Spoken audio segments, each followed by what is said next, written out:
Have you ever seen a fluid art dragon's eye? I haven't. I'm going to try it. So I'm hopeful. I'm hopeful that I can achieve something that looks like a dragon's eye. I've done quite a few iris paintings, and so they've had like a human iris, a human eye. They've had a round pupil. A dragon's eye. The big difference is that it's a slant, like a slit pupil. So totally different. I did a painting recently. Oh, this one here, and somebody in the comments said it does look like an iris, but how about a dragon's iris? So whoever you were, thank you for the idea, because the dragon's eye has just been playing on my mind for several days, several weeks now even. So I've sketched it out on my canvas. I've got some fab colours, bright colours. I'm going to do a Dutch pour and see what happens. I'm really excited to see. So this canvas is 18 by 24 inches. I've put the push pins in the back already, and oh, I haven't actually checked that it's level. I was going to say I've levelled it, but I haven't actually checked. So to check that it's level, I just put my spirit level on horizontally and then also vertically in a few places. Yeah, it's now level. So I've put the push pins in, levelled my canvas. So ready to start pouring. So you can see I've got a nice pupil shape here. So what I did, let me show you, it's on the floor. I got a piece of paper, I folded it in half, then I folded it in half again, and then I just cut this shape out so that I know then that when I open it up, it's going to be a really symmetrical shape, horizontally and vertically. I found the centre of the canvas and I've just traced around that. So I've got my pupil there. And then I've just sketched in, I don't know if you can see, very faintly, I've just sketched in some lines and measured them so that they're roughly symmetrical. It's not exact, and this will change, but I just wanted it to be as symmetrical as it could be to start with. So I'm going to use some really nice happy colours, almost a rainbow of colours here.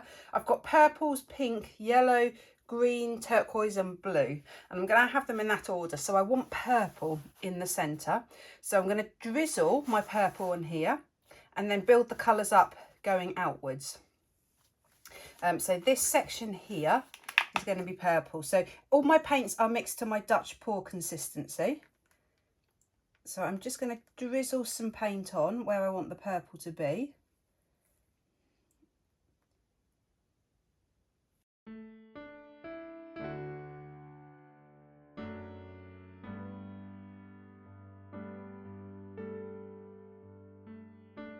So I'm careful at the moment not to get this, it's not on the line at the moment. I'm not sure what I'm going to do about the pupil yet. I've got the colour I want. I want to use this really, really dark turquoise colour. It looks almost black when it's dry. So I might pour that on afterwards, or I might even wait till it's dry and hand paint that on. I'm not sure yet.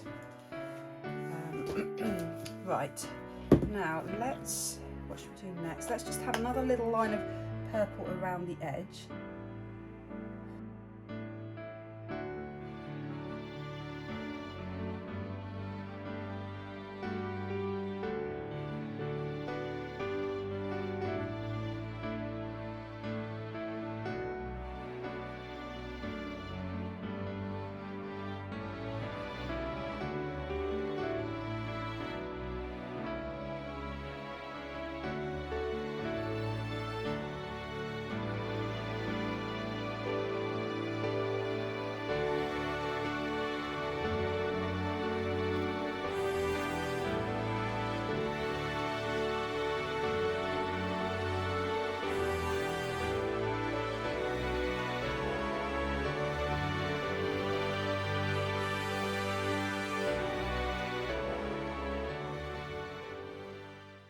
Ready to start blowing this out. There's lots of paint on the canvas, so I will be blowing some off over the edge.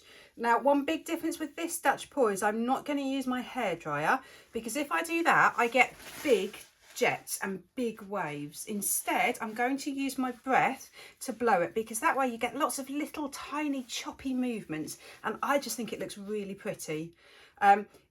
There's quite a lot of blowing around to do, so please do not try this yourself if you have any breathing problems. I'm a runner, so I think I've got relatively good lungs, so I feel like I can cope with it. So please don't do this. If you get lightheaded, just stop, go to your hairdryer. Right, so where do I start? I think I might just start down here. So I'm going to blow from the centre outwards, so it's going to go out across this turquoise.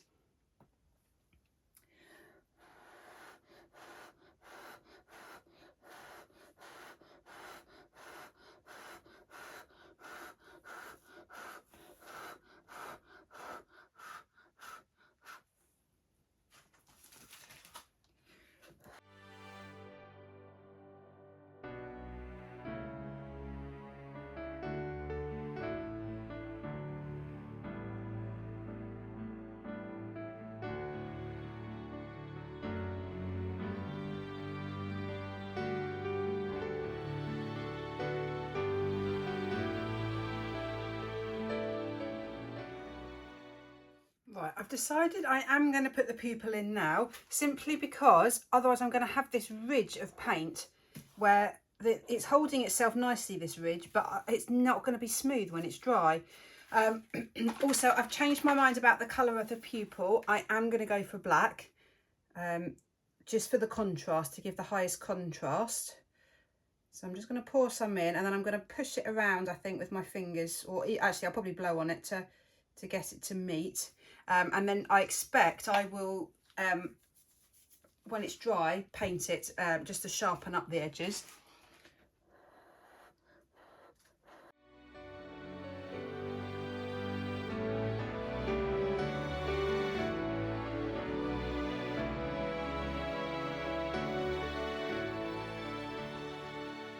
I'm really excited. It's worked so well. I'm so happy with it.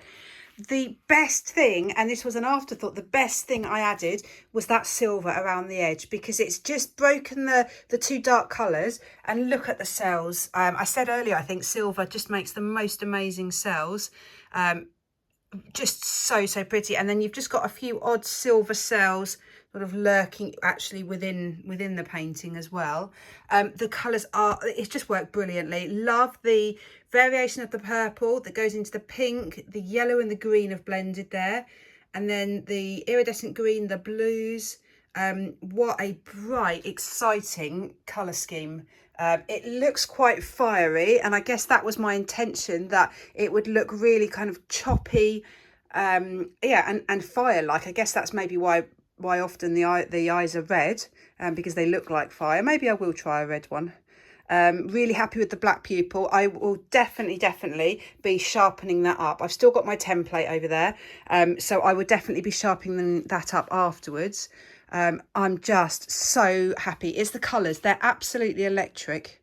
Other really big tip I've got for this, and I didn't realise it until I was doing it, when I was blowing this out, instead of just getting one jet of breath and blowing all the way to the edge, I was doing kind of lots of little jets.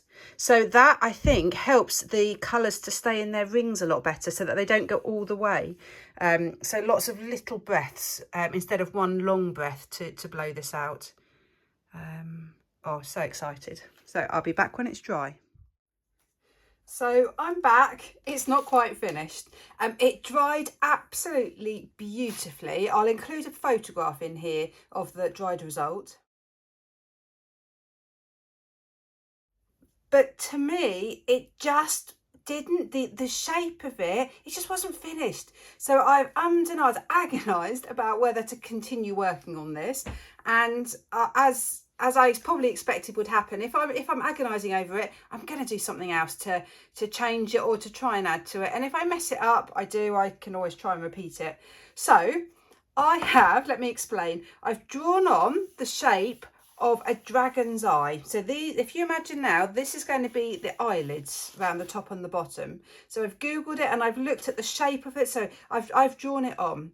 Then what I've done is taped it off, cut the tape with my craft knife so it's got a nice sharp edge, and then I've just put some dark green paint all around the edge, and it's now dry, and that's going to seal that edge between the tape and the canvas, because I want what's underneath to be completely untouched.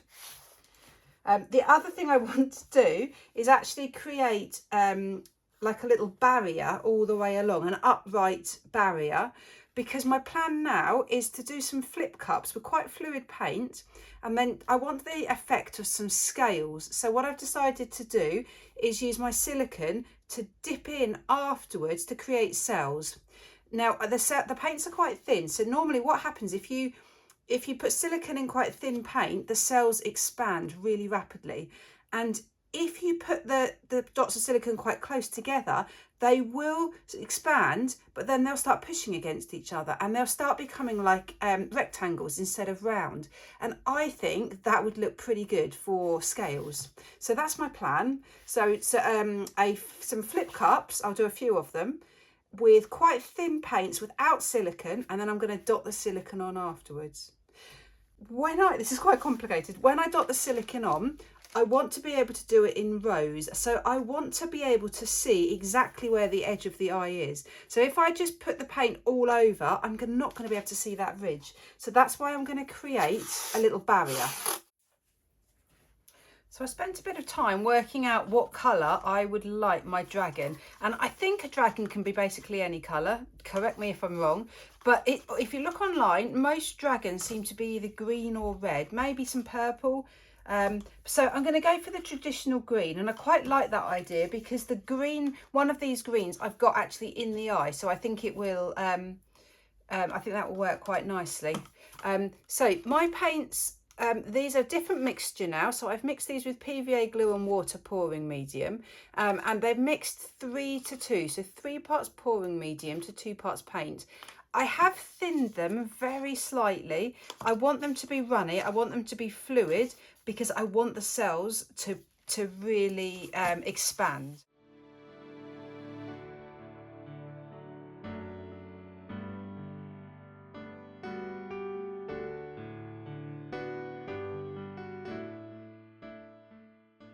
Right, I'm ready to go with my flip cups. I really hope I haven't totally lost the plot with this idea. In my head it should work, but now it just looks a bit bizarre and a bit strange at the moment. So who knows? We'll find out together.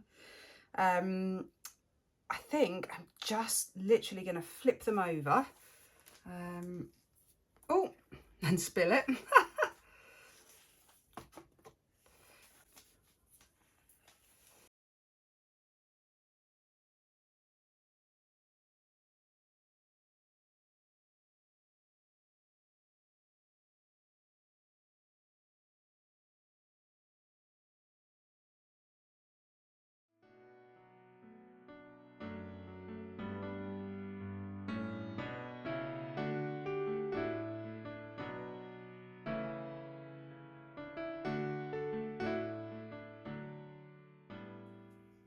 So to create my cells next, I'm using coconut milk hair serum, which is an oil.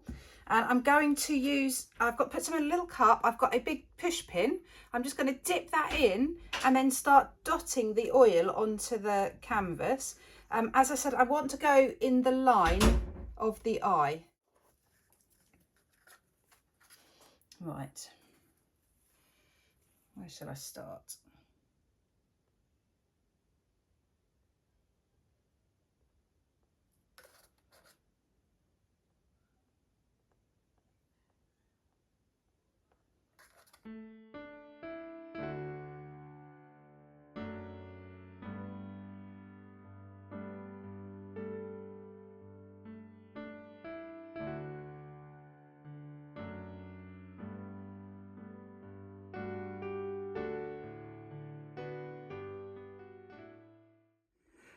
So I really don't know what this will look like dry, but oh my goodness, I am so happy with it.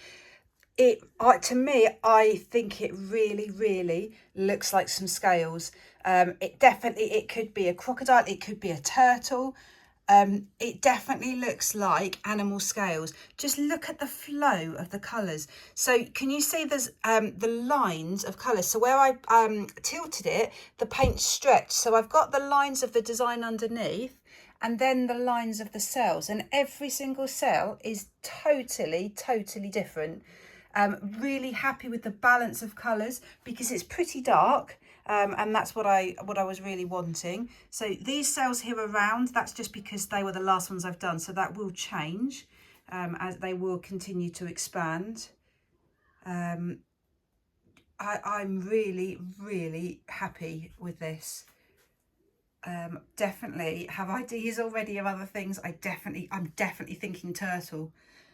So I have no idea how this is going to pan out, what this will look like when I remove that tape. But it's all an experiment and I'm happy. Look at all the little pits from the silicone. It's really sweet. Really happy. So I will be back when it's dry.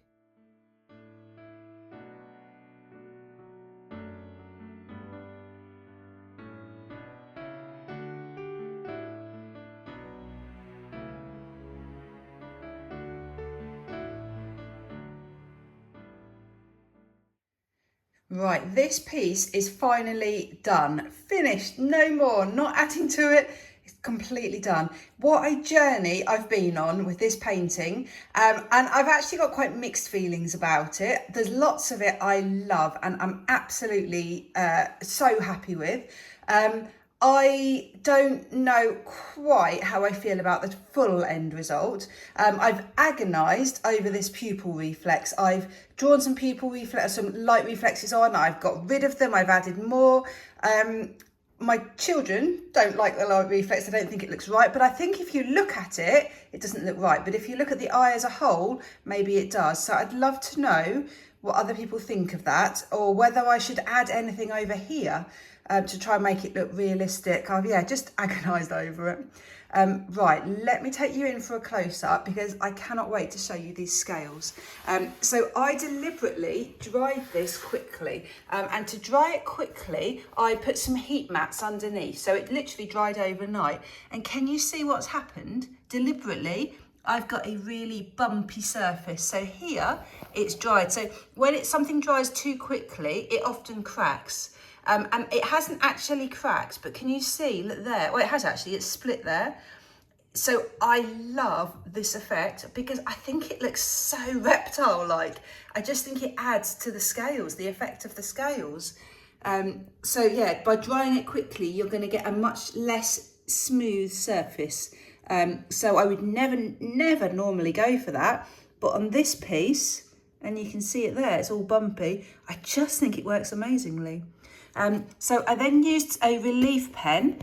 There was a big ridge between this bit and this bit. This was thick paint, this was thin paint, so there was a ridge. So I did 3 little tiny lines of a relief pen. I've then used a gold Posca pen or Sharpie, I can't remember which. And then with some black paint, I've just done some shading. So the idea is that it looks more like a shadow. So hopefully it looks like the eyeball is set back, that the eyelid is sort of hanging over the eye because you've got that nice shadow, and there and there in the corner. Oh, sorry, that's the pinger. Other thing I've done, these bits here, these were the silver. Now, well, before I embellished this, I loved the silver, but unfortunately, it distracted too much. There was far too much detail going on at the edges. It just took the attention away from the center. So I've colored them in. You can still see them around here, but I've just shaded them a little bit so that they blend in more. So please let me know what you think, because I'm a little bit on the fence with it. There's bits I love. I don't know if I've actually pulled it off or not. I think I'll have another go or do something similar again, because I've loved all the different techniques, the different types of paint, the different consistencies, the different techniques. Loved it. So yeah, let me know what you think.